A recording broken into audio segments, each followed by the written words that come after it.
Hi, this is Ariel. Remember, there is a live stream for Easy Stories in English every Saturday at 1 p.m. British Summer Time. On the live stream, we make stories together and I answer any questions you have. It is really fun, and if you want to chat to me and ask me questions, it is the best way. To find out when the next live stream is, go to easystoriesinenglish.com/stream. That's easystoriesinenglish.com/stream. STREAM. If you want to get weekly tips on how to study English the best way, and also to get reminders about the stream, go to easystoriesinenglish.com/email, email, and sign up for the email newsletter. It's completely free, and I think you will really enjoy the advice. Okay, let's start the episode.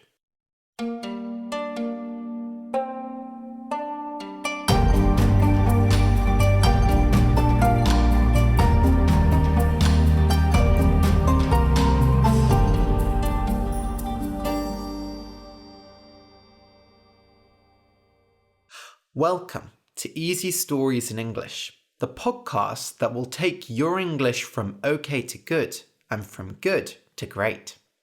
I am Ariel Goodbody, your host for this show.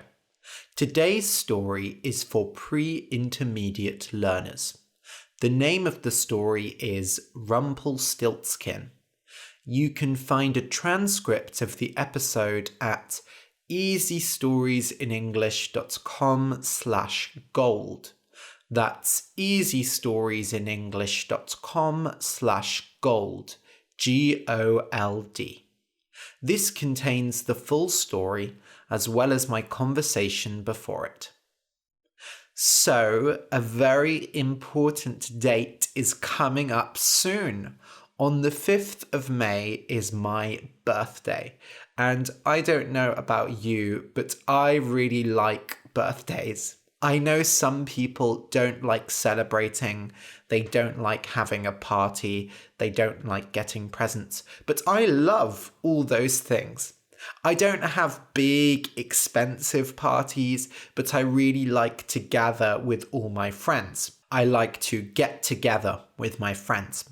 But of course, right now, we can't do that because of coronavirus. So, I have decided that on Saturday the 9th, I will do a special birthday party stream.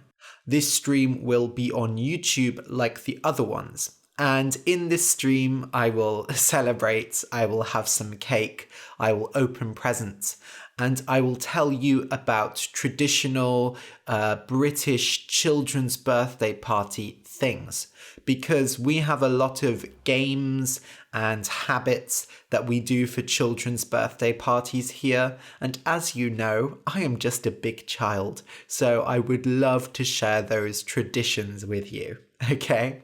And of course, you can celebrate as well at home, if it is your birthday as well, or if you just want to. On that note, I have decided to start making YouTube videos. I have talked about it before, but I am really interested right now in making more YouTube videos. The problem is I need some more equipment. I need some more tools, like a whiteboard, pens, some good lights, and so on. So I have made a wish list on Amazon. So a wish list is where you put things that you want people to buy for you, and then people can go and buy them for you if they want. So you don't have to buy me anything, of course. You already support me so well by listening, by sharing the podcast, and some of you by supporting on Patreon. But if you do feel like getting me a little birthday present and also helping me get the equipment to make YouTube videos, you can go to easystoriesinenglish.com/happybirthday.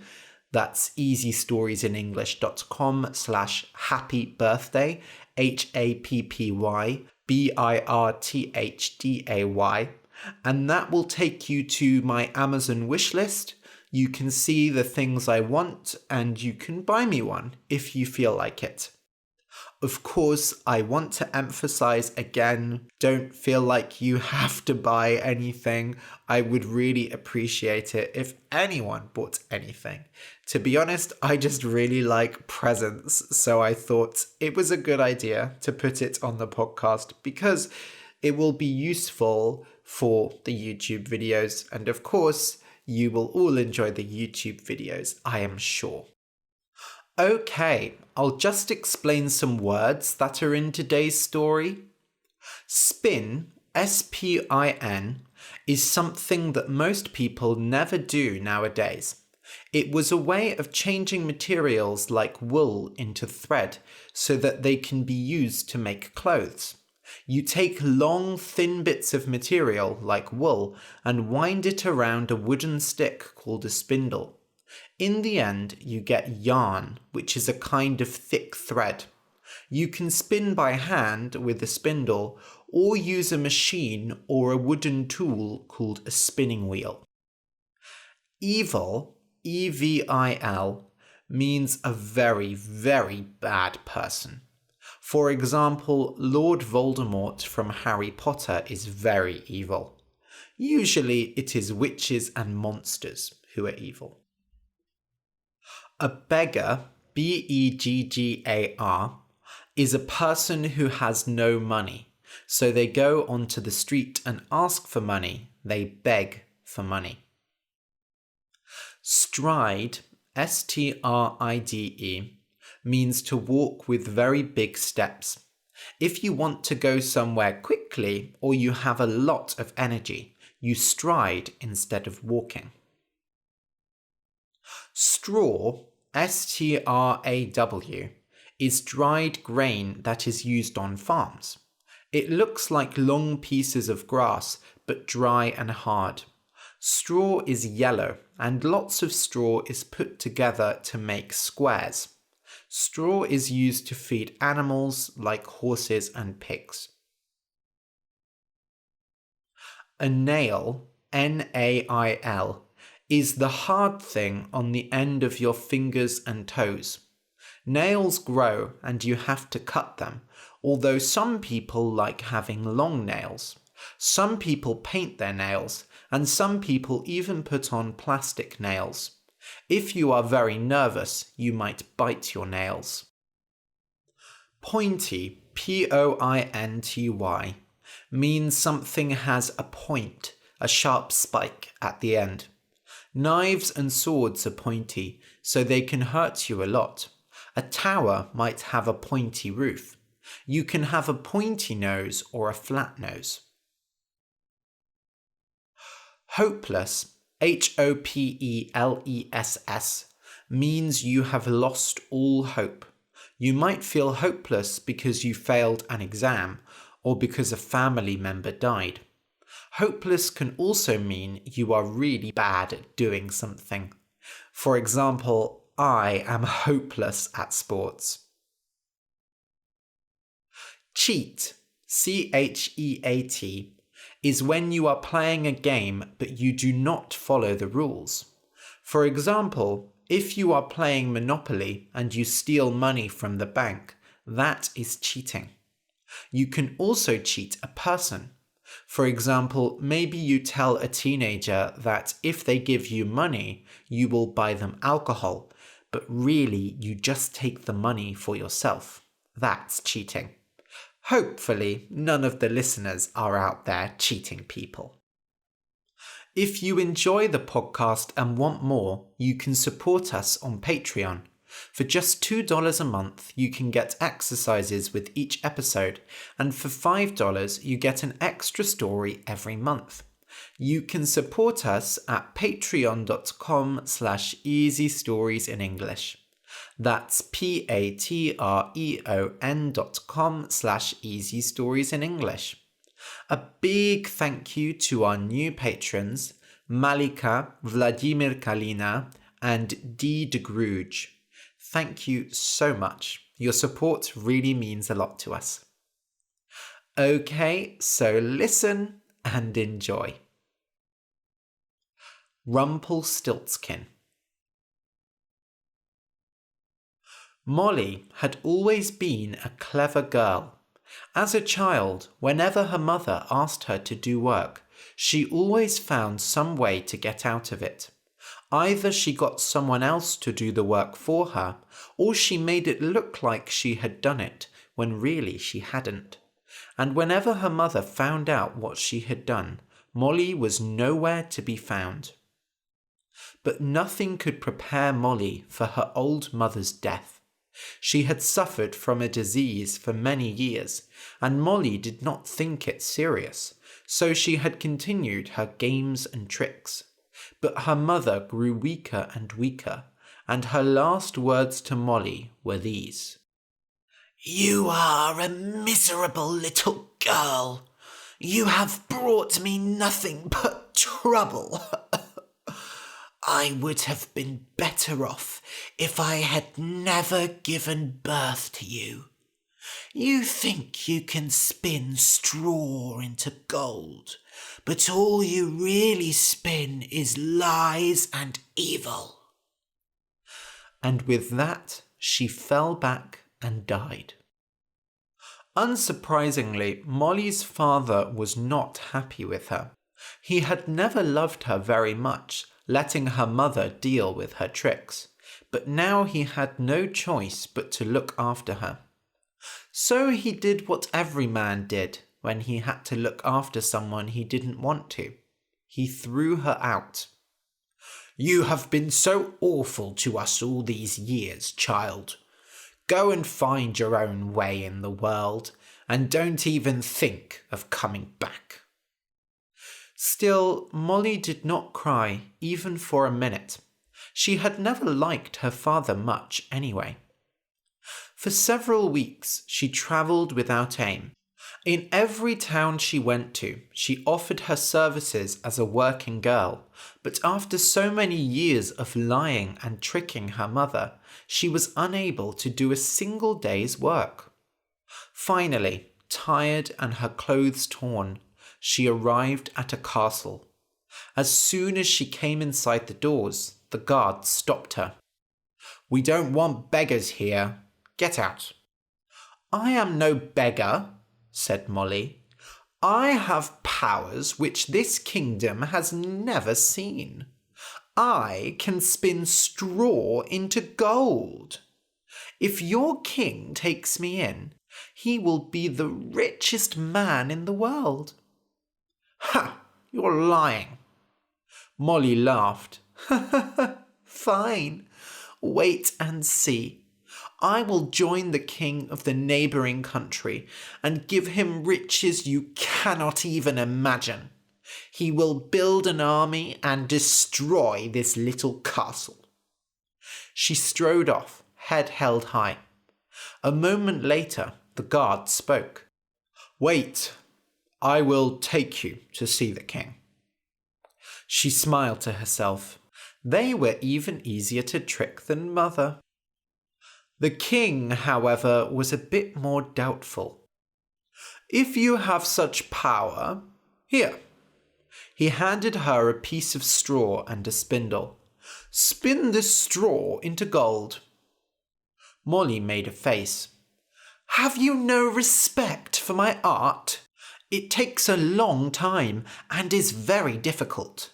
I work through day and night, and I will need much more straw than this for even a finger of gold." The king looked at her doubtfully. "Fine then. Lock her up in the West Tower. Give her a lot of straw and a spinning wheel. Tomorrow morning I will come and see your work." So they took Molly to the tower, gave her some food and locked her inside. The girl was so hungry that she ate the food within seconds, and it was only when she finished that she realized how bad her situation was. She had gotten herself the food, and now she had to get out of there. but the door was locked tight, and the only windows in the tower were high up. The only things in the room were the straw, the spinning wheel, and a sad little bed in the corner. There was nothing she could use to climb. So Molly began to lose hope. She cried and cried, and it felt like all the feelings from her mother's death and her being thrown out came all at once. "There, there, little girl," came a voice. Molly jumped. She looked up and saw a tiny man standing in the corner. He was bald and had no nails. He wore a hat and an ugly shirt that covered his whole body. He had a tiny pointy nose and a horrible smile. "Who are you? Or rather, what are you?" "Not important," said the man. "What is important is what you are. A lying girl. You told the king you could spin straw into gold, and now you are here. Did you come to make fun of me?" She stood up. "I could kill you, you know." "Oh, believe me, you could not. But I am not here to fight. I am here to help you. You see, I can spin straw into gold." Molly looked at him doubtfully. "And what do you want in return?" The little man laughed a horrible little laugh. "Clever girl.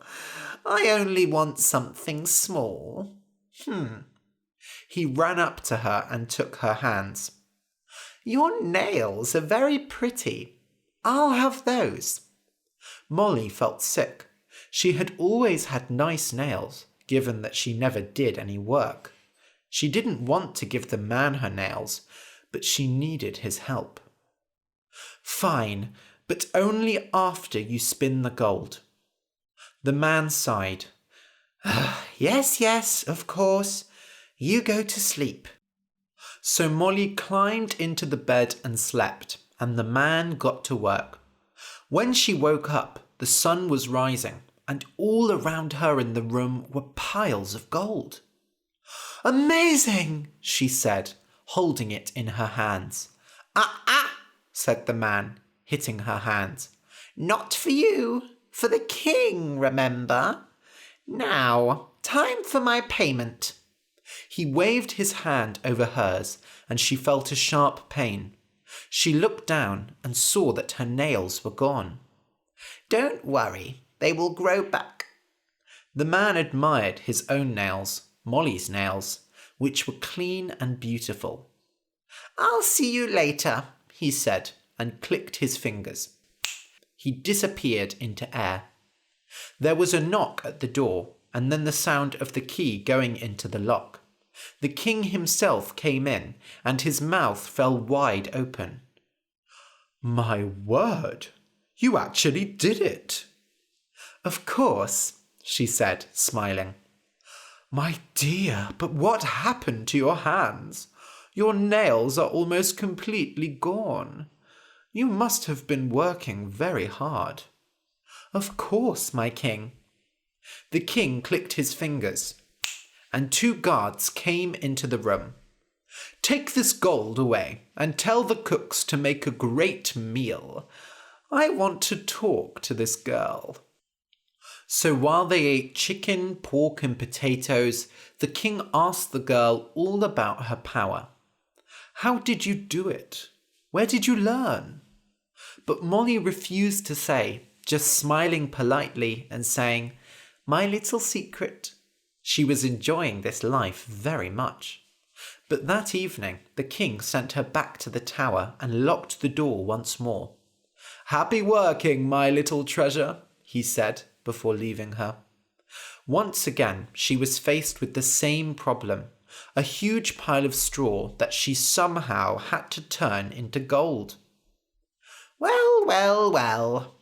She turned around, and the horrible little man was there again. "This is familiar," he said, smiling. "Want my services again?" The girl paused. "What will you take?" He ran up to her and touched her hair. "Your hair is so beautiful and long. I don't have a single hair on my head. I think that will make a nice present." Molly felt sick. She had never had to cut it or put it up because she never worked, so it was long and beautiful. But what choice did she have? Fine.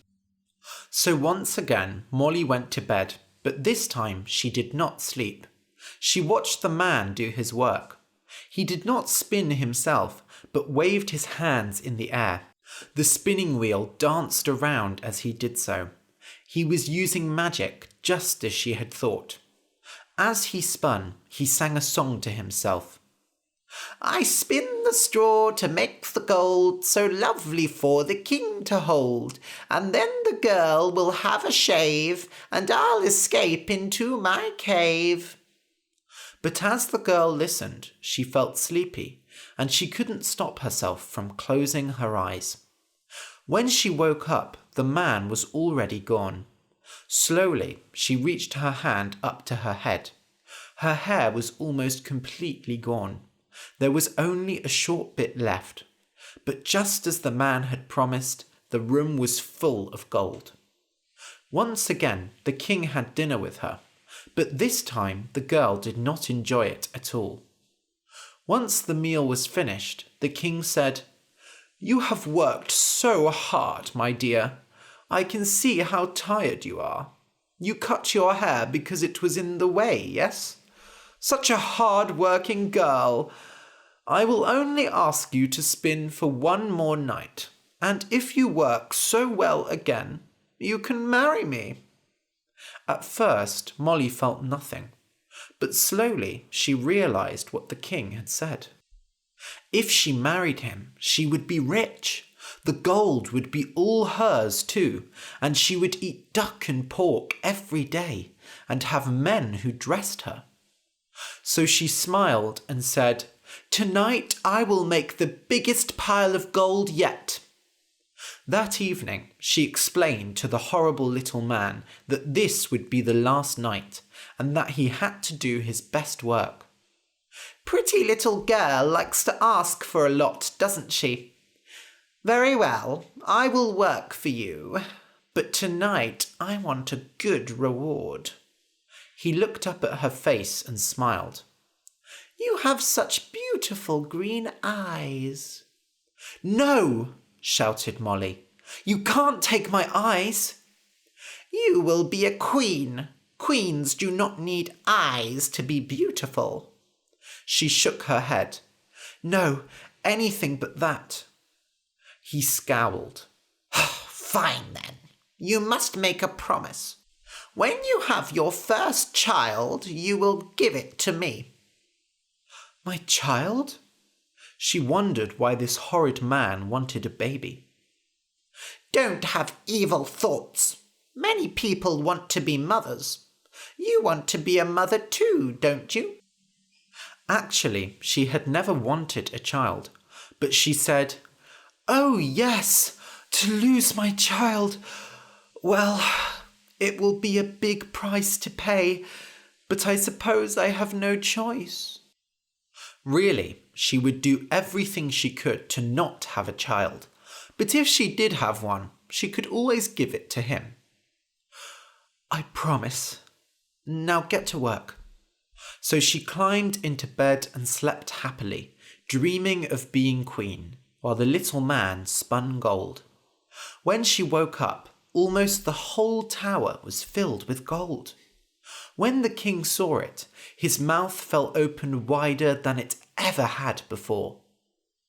"I love you," he said, taking Molly's hands. "Let us get married today." So Molly and the king got married, and she became Queen Molly. The 3 nights of pain were worth it, because now she had beautiful clothes, delicious food, and many, many pieces of jewellery. Her lovely hair and nails grew back, and she never saw the strange little man again. But a few years later, the queen got pregnant. "This cannot be," she said.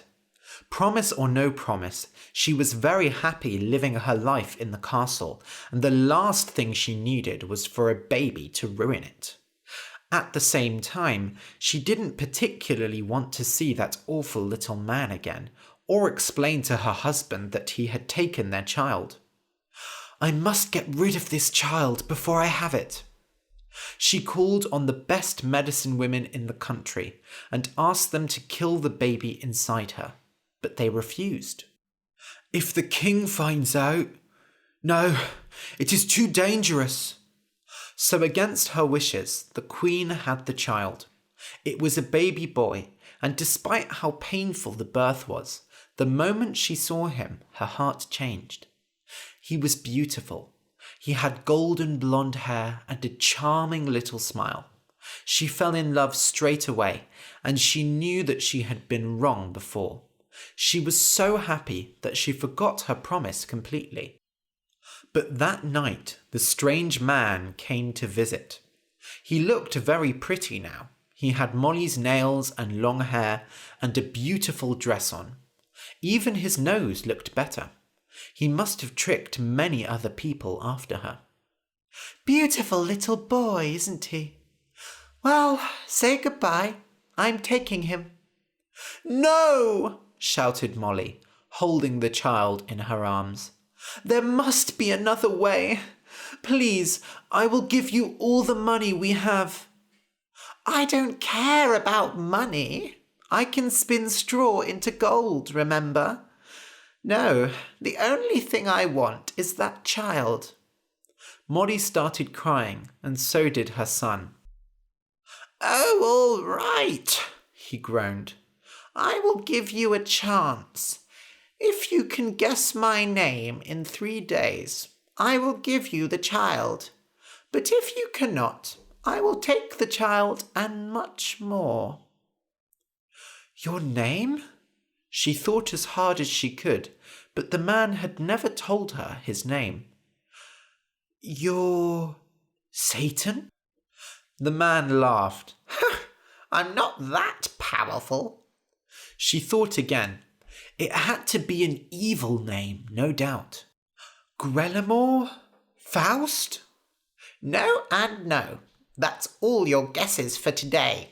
You have 2 more days and 3 guesses each day. Don't waste them like today. I'll come back in the evening. He clicked his fingers and disappeared. That night, Molly got no sleep. She slept with the baby, and she felt like the horrible man was hiding in the darkness, watching them. Whenever she closed her eyes, she saw him laughing. The next day, she went to the library and searched through all the books on magic and monsters. She thought he had to be a monster, but none of the pictures looked like him. When he returned that evening, she tried her guesses. Iblis. No. Alastor. Nope. Mammon. Bzzzt. Wrong. Try again tomorrow. All night, Molly tried to think of what his name could be. It had been years since he spun the straw, and she couldn't remember it well. But as the sun was rising, she suddenly remembered the song he had sung. And I'll escape into my cave. A cave. He must live in the mountains. She took a horse and rode into the mountains. She searched all day, but she could not find him. The sun was starting to set, and she felt hopeless until she heard a horrible laugh. Tonight, my plans I make. Tomorrow, the baby I'll take. The kindest mother in all the land. No more will I work and hurt my hands. The queen will never win the game, if Rumplestiltskin is my name. She looked around and found the horrible man dancing around a fire, singing to himself. Tonight, my plans I make. Tomorrow, the baby I'll take. The kindest mother in all the land. No more will I work and hurt my hands. The queen will never win the game if Rumplestiltskin is my name. And it is my name. Rumplestiltskin, she whispered. Then she got on her horse and rode home. When that night the horrible man appeared before her, he smiled. You'll never guess my name. You should give up now. The queen sighed. You're right, but I have to try. How about Geoffrey? Rumpelstiltskin laughed. A common name. Oh, then Maximilian. An ugly name. Wait, I have an idea. She smiled. Rumpelstiltskin. Rumpelstiltskin hissed. You cheated! No, I did not. Now leave me alone, you horrible little thing. Goodbye, Rumpelstiltskin. The man bit his nails and pulled his hair. You nasty little thing! All you do is lie and trick people. The king, he doesn't even know how evil you really are. Evil? I'm not the evil one. You stole my beautiful nails and hair, and now you want my child. The baby started crying, and Molly picked it up, saying, Shh, it's okay. I stole nothing. I worked for all those things, something you have never done in your life. You think you deserve the world, when really all you deserve is a quick kick in the behind. Leave this place. You're making the baby cry. Fine, I will leave. But first, I will pay you back for everything. And Rumpelstiltskin waved his hands in the air. The next morning, the king woke up to a strange silence. He did not hear the cries of his son, and he did not hear the beautiful voice of his wife. Something was wrong. He searched around the castle, and finally, thinking that she must still be asleep, he went to his wife's bedroom. And there he found the strangest thing of all. A pile of gold, and no sign of the baby. The king sent his men out to search, but no matter where they looked, they never found Queen Molly or the prince. Days passed, and then months, and then years, but the two of them never appeared again, and the king never found out where the gold had come from.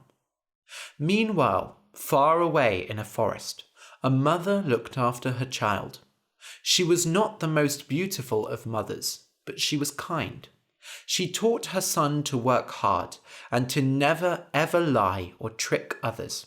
She even taught him how to use magic, and together they built a lovely little house, planted vegetables and sang songs.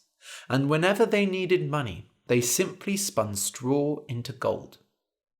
Every night the boy asked, Mother Rumple, will you spin me a story?